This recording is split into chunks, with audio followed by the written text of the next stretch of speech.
जहां ऊंचे भाव की प्राप्ति के लिए हमको एक एक भजन संभाल कर रखना है, एक एक नाम, एक एक वृत्ति संभाल कर रखनी है। वहां हम अपनी किसी मनोकामना की पूर्ति के लिए, किसी अनुकूलता के लिए, किसी शत्रु पक्ष के नाश के लिए हम भजन का प्रयोग ना करें। हो जाएगा, आप भजन कर रहे हो, उसका अहित सोचोगे, हो जाएगा, क्योंकि आप में पावर है।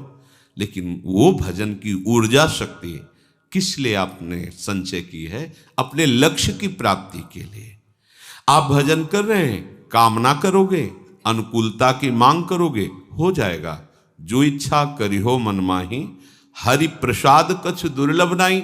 पर आपने बेच दिया अपने भजन को, फिर आपके पास रह क्या गया?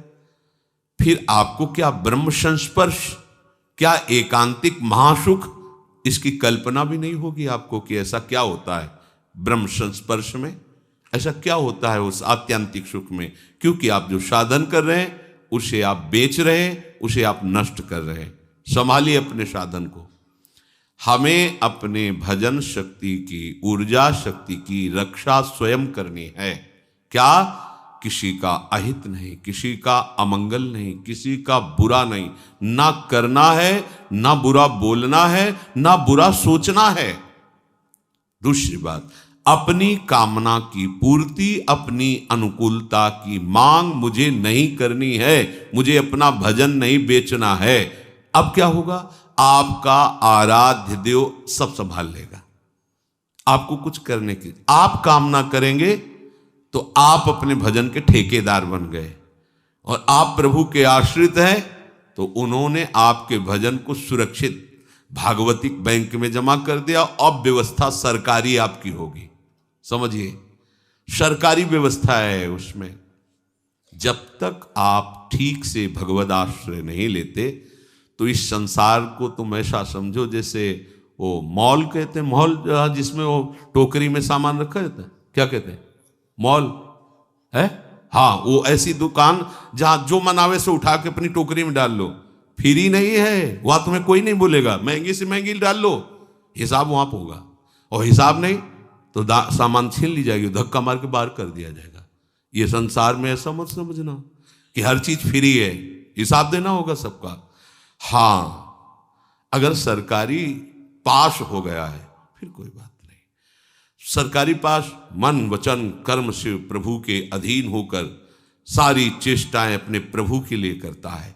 अब उसका भरण पोषण सरकारी हिसाब से होगा, वो भागवतिक हिसाब। उसको ये नहीं कि अब उसको उसका भजन कटेगा, नहीं, वो सरकारी हिसाब है, अब वो भागवतिक हिसाब से चलता है। तो उपासक पूर्ण समर्पण होने तक ये सावधान रहे कि अपने भजन को खर्चा न करे, बेचे ना। दो बातें, खर्चा होता है दूसरे का अनिष्ट अमंगल करने पर, और बेचना होता है अनुकूलता लेने पर, कामनाओं की पूर्ति पर।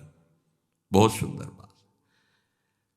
अगर आपको भजन साधन करने पर आनंद की अनुभूति नहीं हो रही तो आप अपने भजन को खर्चा कर रहे हैं, बेच रहे हैं। बंद करो ये खर्चा करना और बेचना।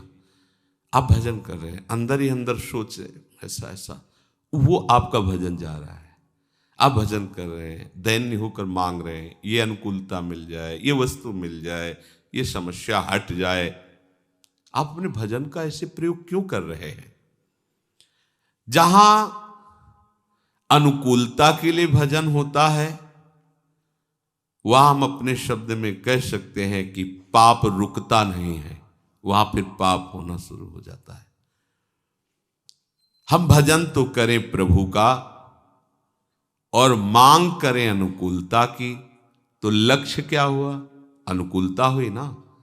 हम भजन करें प्रभु का और मांग करें भजन में डूबने की, कि अभी भजन तो क्रिया हो रही है। ऐसा समय कब आएगा जब ये भजन डूब करके होगा, डूबकर कोई बाह्य स्मृति नहीं, रूप छके घूमत रहें, तन को तनिक न भान, यह है डूबना। विरह कमंडल कर लिए बैरागी दो नैन, मांगत दरस मधु करी, छके रहत दिन रैन, यह है डूबना। हमारा अज्ञान हमारा पीछा नहीं छोड़ रहा है, पर हारना नहीं है। हमारे सहायक, परम सहायक, परम उदार, परम करुणाकर, वात्सल्य समुद्र प्रियालाल है। ये दोष हमें है। हम अपनी मांग करते हैं, हम अपने अनिष्ट का नाश करने के लिए भजन के समय संकल्प करते हैं, नहीं करना है। अगर हो भी रहा है तो उसे रोकिए, नहीं रोक पा रहे हो तो इधर दृष्टि लाइए अति उदार करुणा वरुणालय युगल सरकार की तरफ। ये तभी होता है जब आश्रय में कमी होती है, समर्पण में कमी होती है,